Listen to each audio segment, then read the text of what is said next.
मेरा नाम सुबोध केरकर है और मैं म्यूजियम ऑफ गोवा में आपका स्वागत करता हूं। हमने म्यूजियम ऑफ गोवा 2015 में शुरू किया। म्यूजियम ऑफ गोवा में गोवा का इतिहास समकालीन कला द्वारा पेश किया जाता है। यहाँ की जो कलाकृतियां हैं उनकी क्यूरेटोरियल लैंग्वेज बहुत सीधी सादी है, सबसे बात कर सके, सबको समझ सके, इस तरह की कलाकृतियां हम इधर रखते हैं। इस देश में 130 करोड़ लोग हैं, लेकिन अफसोस की बात यह है कि इनमें से सिर्फ 1 लाख लोगों को समकालीन कला से कुछ परिचय है। बाकी लोगों को पता ही नहीं कि समकालीन कला क्या है। ये जो कल्चरल बैरियर है ये हम तोड़ना चाहते हैं। हर रोज म्यूजियम ऑफ गोवा में 100 से 300 लोग आते हैं और उनमें से शायद 90% लोग कभी भी किसी भी समकालीन कला के म्यूजियम में नहीं गए होंगे। अनेकता, विविधता, यही इस देश के संस्कृति की बुनियाद है। और इस विविधता के बारे में अगर एक उदाहरण लेना है तो यह इस देश का खान पान है। जिसको हम भारतीय खान पान कहते हैं उस पर अनेक देशों का प्रभाव है। इस देश में सिर्फ काली मिर्च थी, हरी मिर्च और लाल मिर्च पोर्तुगीजों ने ब्राजील से यहां लाई और इतनी पॉपुलर बन गई कि यहां से वो सब देश में फैल गई। आज हम लाल मिर्च, हरी मिर्च बिना भारतीय खाने के बारे में सोच ही नहीं सकते। गोवा भारत का सबसे छोटा राज्य है, लेकिन आपको ये बात जानकर आश्चर्य होगा कि भारत के खान पान इतिहास में गोवा का सबसे बड़ा योगदान है। अगर मैंने कहा यह देश क्या खाता है ये गोवा में तय हुआ है तो ये बात गलत नहीं होगी। म्यूजियम ऑफ गोवा में एक पूरी सेक्शन इस खान पान के इतिहास पर आधारित है। पोर्तुगीजों ने ब्राजील से बहुत चीज़ें गोवा में लाई और गोवा से ये चीज़ें पूरे देश में फैल गई। इसमें लाल मिर्च, शिमला मिर्च, टमाटर, आलू, पपीता, मूंगफली, मक्का, सीताफल, काजू, अनानास, ये लिस्ट बहुत लंबी है।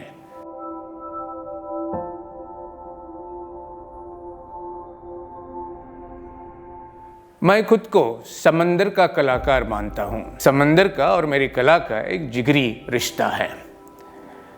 जब मैं डॉक्टर था तब मेरा अस्पताल समंदर किनारे था और ज़्यादातर पेशेंट्स जो थे वो मछुआरे थे, तो उनका जीवन एकदम करीब से देखने का मौका मुझे मिला और मुझे पता चला कि उनका जीवन और समंदर अटूट है और ये अटूटता मैं मेरे कला द्वारा प्रस्तुत करता हूँ।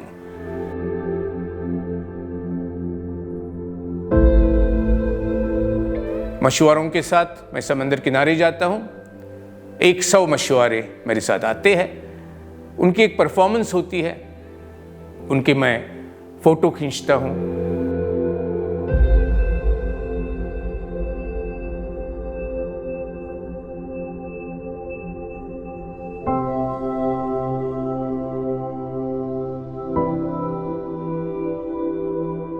कभी मछुआरे नौका बन जाते हैं तो कभी मच्छी का कांटा। इस परफॉर्मेंस के मैं वीडियो भी खींचता हूँ।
इस वीडियो में मछुआरे समंदर के लहरों के साथ परफॉर्मेंस करते हैं। उनका समंदर से नाता तो पेश किया ही है, लेकिन ये भी दिखाते हैं कि समंदर हमारी संस्कृति लिखता है।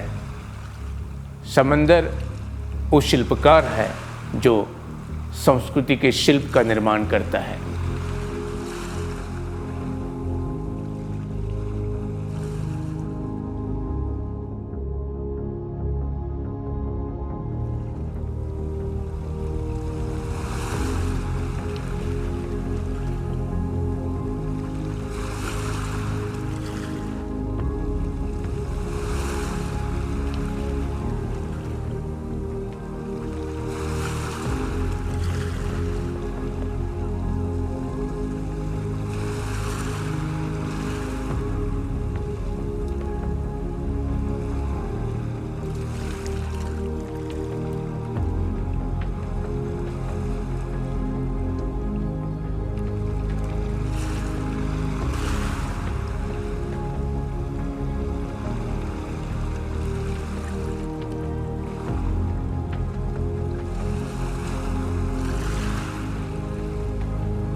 पोर्तुगीज़ों ने 450 साल गोवा पर राज्य किया। जब वो गोवा आए तो उनके दो उद्देश्य थे, एक काली मिर्च और बाकी मसालों के व्यापार पर अपना कब्जा रखे, और दूसरा उद्देश्य था ईसाई धर्म का प्रसार करें। उन्होंने मंदिर तोड़ना शुरू किया। हिंदू लोग अपने देव देवताओं की मूर्तियों को नौका में डाल के सुरक्षित जगह ले गए और नए मंदिर बनाए। इसीलिए आज ज़्यादातर मंदिर जो है गोवा में वो सब पोंडा में है, क्योंकि गोवा की दो नदियाँ मांडवी और जुआरी पोंडा में मिलती है। बाइबल में एक कथा है, उसका नाम है नोआज आर्क। प्रलय आने वाला है तो भगवान नोआ को बताते हैं कि एक बड़ी नौका बनाओ। प्रलय आता है और मानव जाति का नौका की वजह से रक्षण हो जाता है। गोवा में भगवान ने मानव जाति का रक्षण नहीं किया, मानव जाति ने भगवान का रक्षण किया। इसलिए ये जो नौका है, ये जो कलाकृति है, उसको हम नोआज आर्क नहीं लेकिन गोवाज आर्क कहते हैं। आज भी यहाँ के मंदिरों में हर साल भगवान का त्यौहार होता है, तो भगवान की पालकी उठाने का पहला मान, पहला सम्मान अडपई नाम के गांव को लोगों को मिलता है। इसकी वजह ये है कि उनके पूर्वजों ने नौका में डाल के भगवान का रक्षण किया था। जब पालकी उठती है तो ये लोग पालकी को लेके ऐसे ही चलते नहीं है, लेकिन इस पालकी को नौका जैसे डुलाते हैं।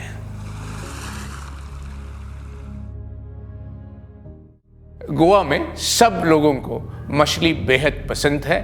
फिश करी राइस उनका रोज का खाना है और मछली के बिना उनका जीवन ही अधूरा है। म्यूजियम ऑफ गोवा में इस विषय पर बहुत कलाकृतियाँ रखी गई हैं। चंद्रकांत केरकर ने बहुत चित्र बनाए हैं मछली और मछुआरों के ऊपर।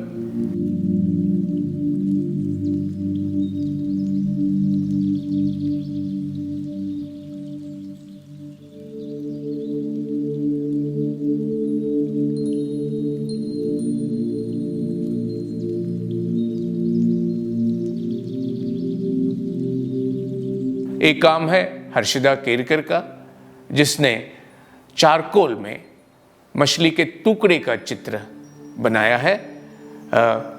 मछली का जो स्लाइस होता है उसे कोंकणी में पोस्ट कहते हैं। ए पोस्ट है किंगफिश का, सुरमई का।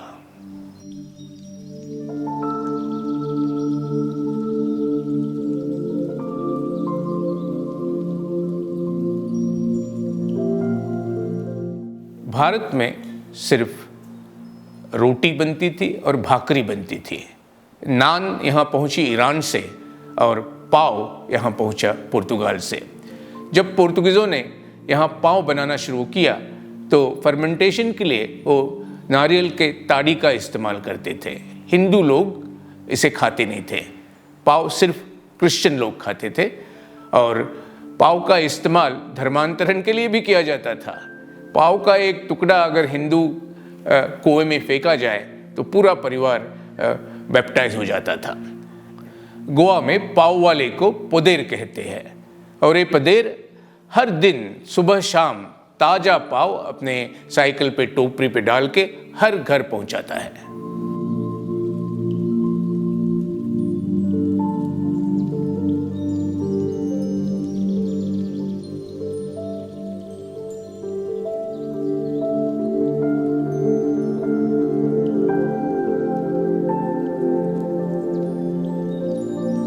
भारत में गोवा एक ही जगह है जहां मोटरसाइकिल टैक्सियां मौजूद है।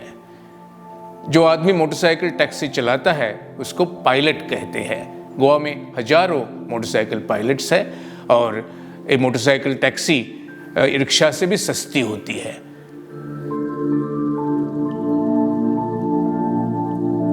आप गोवा आओगे और मोटरसाइकिल टैक्सी का इस्तेमाल करोगे तो पता चलेगा कि मोटरसाइकिल पायलट हवाई जहाज के पायलट की स्पीड से ही मोटरसाइकिल चलाते हैं।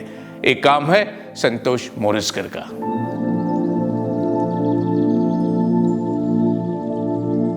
गोवा में दीवार नाम का एक द्वीप है। कुछ 1560 में एक ही दिन में 1500 लोगों का धर्मांतरण किया गया। लोगों को बताया गया कि ईसाई बन जाओ नहीं तो तुम्हारी जमीन छीन ली जाएगी। तो लोग ईसाई बन गए। नौ क्रिश्चियन धर्म में, ईसाई धर्म में जाति व्यवस्था नहीं है। जो ब्राह्मण ईसाई बन गए थे उनको ये बात सहन नहीं हुई कि अभी वो बाकी जाति से बराबर है। उन्होंने बिशप को खत लिखा और कहा कि हम ईसाई बन गए हैं लेकिन हमें ब्राह्मण जाति का जो प्रतीक है जनेऊ वो पहनने की इजाज़त चाहिए। वो खत चला गया पोप के पास। पोप ने अपनी जजमेंट दे दी। पोप ने लिखा कि जो ब्राह्मण ईसाई बन गए हैं वो जनेऊ पहन सकते हैं लेकिन पहनने के पहले पादरी से उस पर आशीर्वाद डालना है।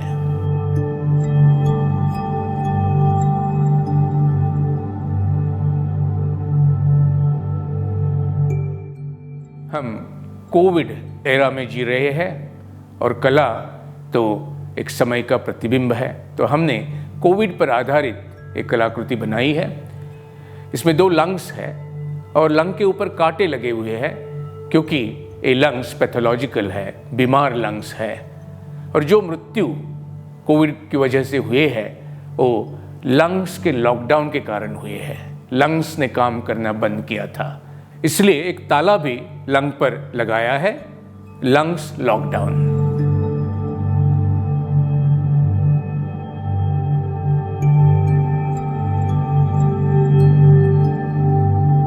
म्यूजियम ऑफ गोवा में बहुत कलाकृतियां हैं जो रिसाइकल चीज़ों को इस्तेमाल करके बनाई गई है। हमने पुरानी प्लास्टिक बॉटल्स, नारियल, ट्रक टायर्स, साइकिल टायर्स और पुरानी नौकाओं का भी उपयोग किया है। पुराने ज़माने में लकड़ी की नौकाएं होती थी, अभी फाइबर ग्लास की नौकाएं आ गई। तो मछुआरे पुरानी जो नौकाएं हैं उनको बेच देते हैं, हमने खरीदते हैं और उनका इस्तेमाल शिल्प बनाने में करते हैं। गोवा में नौकाएं बनाने की अपनी एक परंपरा थी। लकड़ी के टुकड़े नारियल के रस्सी से सीले जाते थे, उससे ये नौकाएं बहुत लचीली होती थी और समंदर में तूफान का सामना ज़्यादा अच्छी तरह से कर सकती थी। अगर समंदर का तूफान हो या पर्सनल लाइफ में तूफान हो, लचीला होना जरूरी है।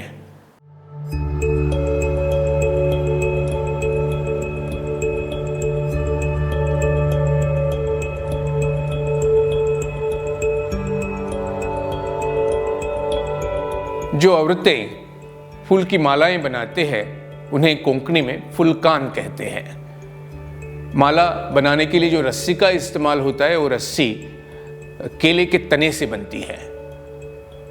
केले के तने से बनी रस्सी का एक इंस्टॉलेशन शिल्पा नायक ने बनाया है।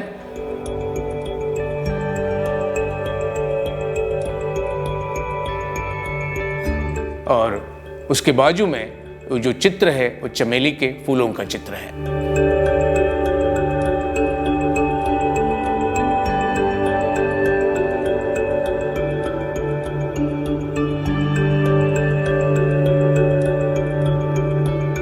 विराज नाइक गोवा के एक जाने माने कलाकार है। उनके चित्र में वो ह्यूमन फॉर्म और एनिमल फॉर्म का मिश्रण दिखाते हैं। इस तरह के बहुत चित्र और शिल्प म्यूजियम ऑफ गोवा में है। उनका एक शिल्प इधर जो है उसका नाम है क्वीन। वहाँ शरीर एक औरत का दिखाया है और जो सर है वो है एक रैम का।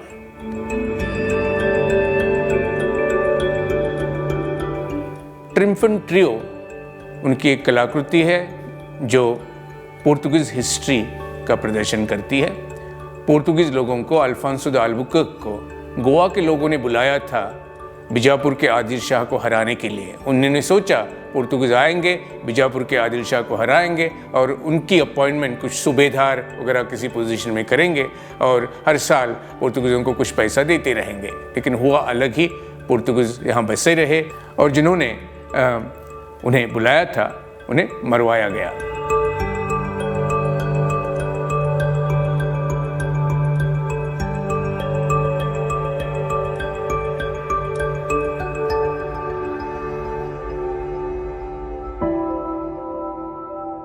मैं कालिदास महामल के साथ एक दिलचस्प प्रोजेक्ट बना रहा हूँ, गोवा के इतिहास पर आधारित है।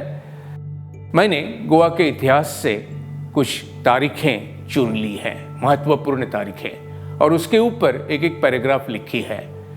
कालिदास वो पैराग्राफ पढ़कर जो घटना हुई थी उस पर अपनी चित्र बनाता है। जब ये प्रोजेक्ट कंप्लीट हो जाएगी तो हमें एक अलग ही इतिहास की पुस्तक मिलेगी जहां अलग अलग तारीखों द्वारा इतिहास पेश किया जाता है।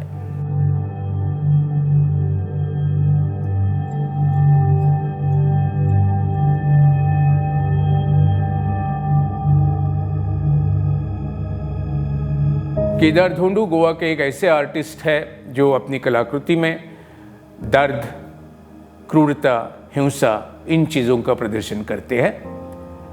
पुर्तगीज लोग गोवा में अफ्रीका से गुलाम लाते थे।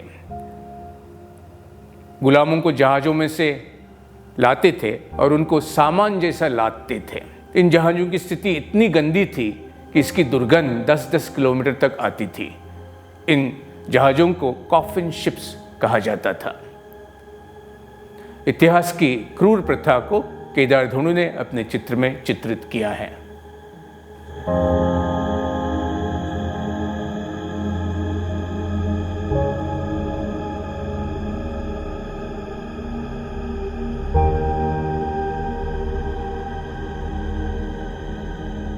गोवा की संस्कृति बहुत स्पेशल है, देश के अन्य भागों से अलग है।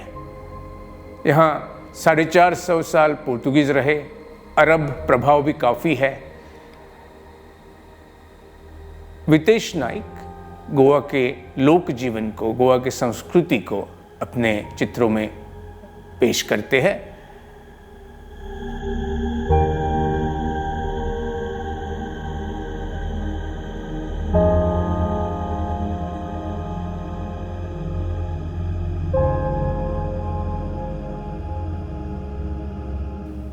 सेलिब्रेशंस इस नाम के चित्र में एक बिल्ली सिगरेट पी रही है, बियर की बोतलें पड़ी है, एक प्लेट में फ्राइड मछली भी है। गोवा में कोई सेलिब्रेशन मछली या बियर के बिना होता ही नहीं है।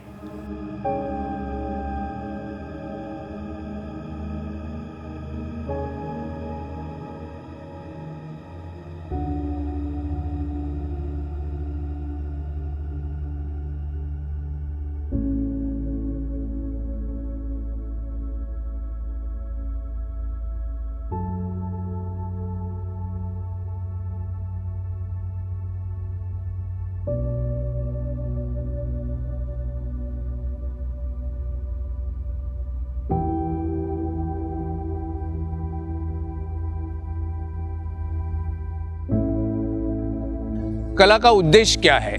क्या कला का उद्देश्य है हमारे दीवारों को, हमारे हॉलों को सजाना? मेरे ख्याल से कला का उद्देश्य इससे बहुत ऊंचा है। कला हमारे आत्मा को सजाती है। कला मानवीय जीवन का श्रृंगार है। कला मानवीय जीवन आनंदमय बनाती है। म्यूजियम ऑफ गोवा में हम इतिहास दिखाते हैं, लेकिन इतिहास कभी एक नहीं होता, इतिहास अनेक होते हैं। म्यूजियम ऑफ गोवा में हम इतिहास की विविधता मनाते हैं। हमारी क्यूरेटोरियल पॉलिसी सीधी सादी है, सबको समझने वाली, सबके साथ संवाद करने वाली। अगर संक्षिप्त में बताया जाए तो हमारी क्यूरेटोरियल पॉलिसी है तुकाराम क्यूरेटोरियल पॉलिसी। हम समकालीन कला सामान्य लोगों तक पहुंचाना चाहते हैं।